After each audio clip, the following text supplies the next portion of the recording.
What's going on, everyone? Welcome back to the channel. Back to talk about Super Bowl 48. The Kansas City Chiefs go back-to-back and win Super Bowl 48 over the San Francisco 49ers 25-22. Second time beating the 49ers in this current dynasty, the Mahomes dynasty, Reed, Kelsey dynasty.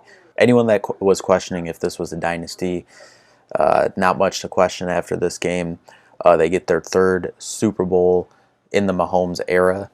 6 years starting, 3 Super Bowls, 2 MVPs, not much to argue with there. But this was a game that, going into the game, we knew was going to be a defensive struggle on both sides. It was just a defensive chess match the whole game. Both defensive coordinators, Steve Wilks for the 49ers and Spags for the Chiefs, called incredible games on defense and both stepped up when they needed to. And this was a game, again, much like Super Bowl 44. The Chiefs were down by 10 there in the first half. They were able to come back, get a field goal going into halftime. Then they were able to barnstorm there in the third, scoring 10 points. After being forced to punt, getting that muffed punt mishandled by the 49ers, getting the ball down there, scoring on, I believe it was the next play right after that, was huge. And then you kind of just felt the momentum. You had Moody and Butker, both sides, both kickers, exchanging longest field goals in Super Bowl history. Then Moody ended up getting it with that late one there in the fourth before Mahomes and company went down there and tied the game to go into overtime. But this was a game early on, as we said, San Fran jumped out to a 10-0 lead there in the second quarter. But McCaffrey was really cooking early. He finished with 22 carries, 80 yards.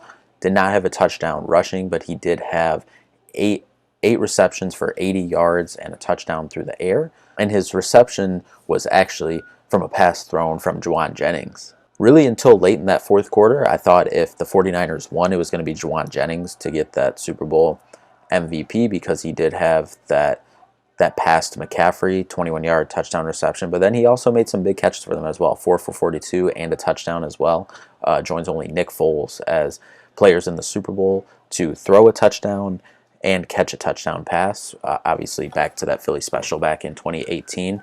But early, San Fran, usually you have your first, 20, 30 plays scripted, and San Fran's offense came out cooking, and they kind of had KC on their heels, was able to force a McCaffrey fumble there on that first drive.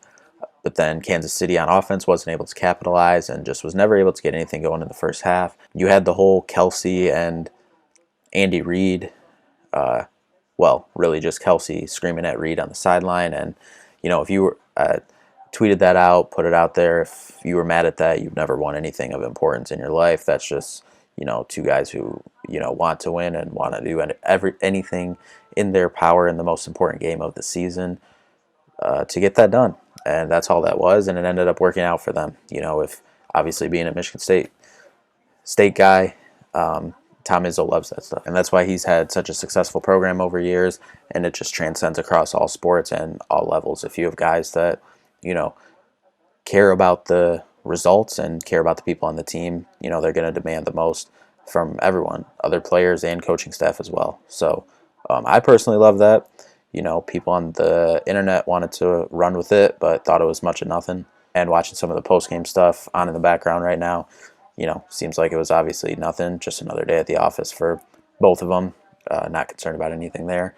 Going through some of the other stats, the Chiefs were really able to shut the water off on Deebo Samuel and George Kittle. George Kittle only had 2 catches for 4 yards. Deebo only had 3 catches for 33 yards and 3 rushes for 8 yards. They were really able to stop both of them. So it was really just McCaffrey. Ayuk had a couple nice catches, and Juwan Jennings really. That was the only offense for the 49ers that they were able to get going. But you got to give a lot of credit to Brock Purdy. Obviously, doesn't come away with a win in this game, but he showed up and showed out and showed that, why him being in the MVP conversation was, real. That he's a real big-time quarterback in this league, and he'll get a payday, coming up soon once his rookie contract's up, and he deserves to be. He's a guy who can win in this league, especially with all the weapons they have. He has the luxury of having arguably the best running back in the game, having, 3 or 4, 2 or 3 of the best pass catchers in the league, in Deebo Samuel, Brandon Ayuk, and George Kittle. But he does what he has to do, and he made plays. It wasn't just, handing the ball off. They only handed the ball off to McCaffrey, as we said, 22 times, handed it off 31 as a team, and he threw the ball 39 times. And then he was also able to make some plays with his leg. Only 3 rushes for 12 yards, but the way he was kind of able to feel the pocket, get out and dump the ball down, check it down, throw out of plays, extend the play with his leg, what was big time. And overall, I thought it was a good game from Brock Purdy. On either the last drive in the fourth quarter or the last drive there in overtime. You needed a play from him, maybe one more play to win the Super Bowl, but obviously he's only a second-year guy, and you're going up against an experienced defense and one of the best defenses in the league, and the best defense, as we said coming into the game, best defense of the Mahomes era. You flip over the Kansas City side, and Mahomes just, pretty much controlled the game. He had that one mistake, the one interception, but 34 for 46 for 333 yards and 2 touchdowns as well. But I think his presence on the ground was what really helped propel them in this game. And you kind of knew it coming into the game. You knew he was going to, be able to make plays in winning time with his feet. 9 carries, 66 yards, especially those game-winning drives there in the fourth quarter and overtime when they needed points, was able to extend it. The 4th and 1 for the Super Bowl there in overtime, was able to extend it with his legs. I believe that was for 15 plus or something. His longest was 22. I believe it actually might have been that play, but able to make incredible plays there with his legs. Pacheco was kind of bottled up for a lot of the game, 18 for 59. He was stymied at the line, but he made plays when he had to. Also in the passing game, Pacheco 6 for 33 through the air, was able to leak out and extend plays when needed. Kelsey in the first half, 1 target, 1 catch for 1 yard. Second half, he had 8 catches and ended up with 93 yards.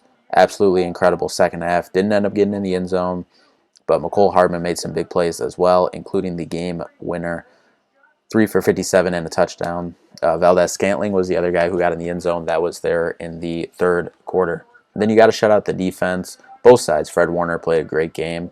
13 tackles. Armstead and Hargrave both got a sack, as well as Chase Young. But they were able to pressure Mahomes for most of the game. But unlike some of his earlier Super Bowls in Mahomes' career, their first time playing them and the Super Bowl that Mahomes lost against Brady and the Bucs, he was able to extend it with his legs a little better, throw out of trouble when he was in it, and be able to extend and make plays. Then you talk about the Kansas City defense. Can't say enough about them. Nick Bolton, 13 tackles, coming up big again. Half a sack each for Justin Reed and George Karlaftis. But they did a good job getting stops when they needed, especially only forcing 1 sack, getting the quarterback once. We're able to force some hurries and get some hits on the quarterback. I think 11 quarterback hits there. But an absolutely incredible game from a really, really good defense, and the best in the Mahomes era for sure. Field goal kicking, as we mentioned, both field goal kickers, 3 for 3 for Moody, 4 for 4 from Butker. 55 long for Moody, 57 long for Butker. The big one was, which kind of changed the ending of the regulation part of the game, was the mixed extra point by Moody. Penalties overall was even. 6 for each team, 40 yards for the 49ers and 55 yards for the Kansas City Chiefs. Overall, 2 fumbles lost for the 49ers and 1 for the Chiefs, and 1 interception thrown, so 2 turnovers each. Back-to-back Super Bowls for the Chiefs, so we'll just close on this. Patrick Mahomes, Super Bowl MVP again. That's 3 of them, 3 Super Bowls, back-to-back. And right now, you'll see all the stats out there on Twitter, ESPN, Instagram, whatever you want to use. Sports Talk Radio the next couple days, ESPN, whatever you want to look at. You'll see the stats comparing him and Brady. Obviously, that's the talk, and chasing, who's the GOAT, whatever. I don't know how you can watch Patrick Mahomes and think him and Tom Brady are the same, or that Brady is better than Mahomes. Obviously, Brady still has more Super Bowls than Mahomes. Mahomes is only 28. In the postseason, he has almost double the amount of yards before turning 30, more touchdown passes, the same amount of Super Bowls, I believe, and more Super Bowl MVPs. But if you just even do the eye test, you can't, what does Brady do that Mahomes doesn't do better? He does everything better. He's the best quarterback to ever touch a football. He's on his way to being the best player to ever touch a football in the history of the National Football League, and you can debate a wall on that. But I would not be surprised if we're sitting here 365 days from now and they have a chance for a three-peat again. I seriously do. This is a young team. If they're able to keep the core together, resign Chris Jones, as he said in some of the post-game show, wants to stay here. They're trying for 3 right now, and I think they have a great shot at it. They have a really good young team, and obviously they have the best player in the league in Patrick Mahomes, and arguably the best pass catcher in the league in Travis Kelce. So if everyone can stay healthy, shore up those tackle spots, and maybe just add some more depth on the defensive line and offensive line as well, and maybe if you can go out and get another stud wide receiver on the outside. But we see Patrick, because he's the GOAT, he can win with anyone on the outside, and as long as he's got Kelce making those big plays, made a big play one-on-one. We talked about how good Fred Warner played. He was able to burn him on a crossing route in one of the key moments of the fourth quarter. So that just shows when it comes time that Patrick can get it done with anyone, especially when he's got Travis Kelce out there as well. They're going to make winning plays. We saw it throughout this playoffs when it mattered most in winning time. But that'll do it. Kansas City wins Super Bowl back-to-back. Super Bowl 48, 25-22. Kansas City beats the San Francisco 49ers. Thank you all so much for watching. See you in the next one. Peace out.